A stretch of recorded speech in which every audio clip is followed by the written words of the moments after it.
ଅଧିକ ଲୁଣ ଖାଇଲେ ଏହା ବି ବଢ଼ାଇପାରେ ଓ ହାର୍ଟ ଆଟାକ୍ ଡିଜିଜ୍କୁ ବଢ଼ାଇପାରେ। ଲୁଣ ଯାହା ଭିତରେ ସୋଡ଼ିୟମ୍ ଥାଏ ଆମ ଦେହ ପାଇଁ ଆବଶ୍ୟକ, କିନ୍ତୁ ଅଧିକ ମାତ୍ରାରେ ଲୁଣ ନେଲେ ଏହା ବହୁତ ଡେଞ୍ଜରସ୍ ହୋଇପାରେ। ଏହା ବିପିକୁ ବଢ଼ାଇପାରେ।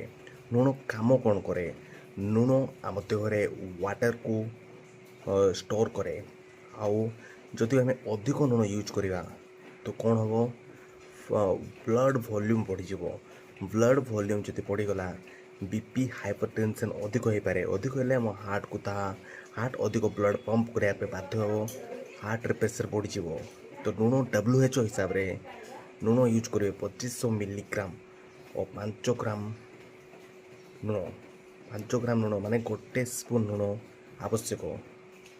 କିନ୍ତୁ ଖାଦ୍ୟରେ ଆମେ ତରକାରୀରେ ଯେଉଁଟା ବି ଆମେ ୟୁଜ୍ କରୁଛୁ ସେଥିରେ ଲୁଣ କମ୍ ୟୁଜ୍ କଲେ ବି ଆଉ କେତୋଟି ଜିନିଷ ଅଛି ଯେଉଁଥିରେ ଆମେ ଅଧିକ ଲୁଣ ୟୁଜ୍ କରିବା ପାଇଁ ବାଧ୍ୟ ହୋଇଯାଉ।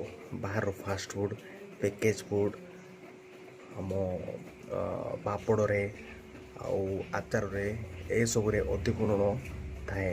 ଏହା କନଜ୍ୟୁମ୍ କରିବା ପାଇଁ ବାଧ୍ୟ ହୋଇଯାଉ। ତ ଏହା କେମିତି ଷ୍ଟପ୍ କରିବେ ଜାଣିବା ପାଇଁ ନେକ୍ସଟ ଭିଡ଼ିଓ ଦେଖନ୍ତୁ। ଆଉ ଏ ଚ୍ୟାନେଲରେ ଏହି ଇନଫର୍ମେସନ୍ ହାର୍ଟ ରିଲେଟେଡ଼୍ ଭଲ ଲାଗିଲେ ଆପଣ ସବସ୍କ୍ରାଇବ୍ କରନ୍ତୁ। ଖାଲି ଲୁଣ କମ୍ କଲେ ଆମ ହାର୍ଟ ହେଲ୍ଦି ହେଇଯିବ ଏହା ନୁହେଁ, ଆମକୁ ବହୁତ ସାରା ଜିନିଷ କରିବାକୁ ପଡ଼ିବ। ସେସବୁ ଜିନିଷ କେମିତି କରିବେ ଆଉ କ'ଣ କରିବେ ଜାଣିବା ପାଇଁ ଚ୍ୟାନେଲକୁ ସବସ୍କ୍ରାଇବ୍ କରନ୍ତୁ। ଆଉ କମେଣ୍ଟରେ ଲେଖନ୍ତୁ ହାର୍ଟ ହେଲ୍ଥ।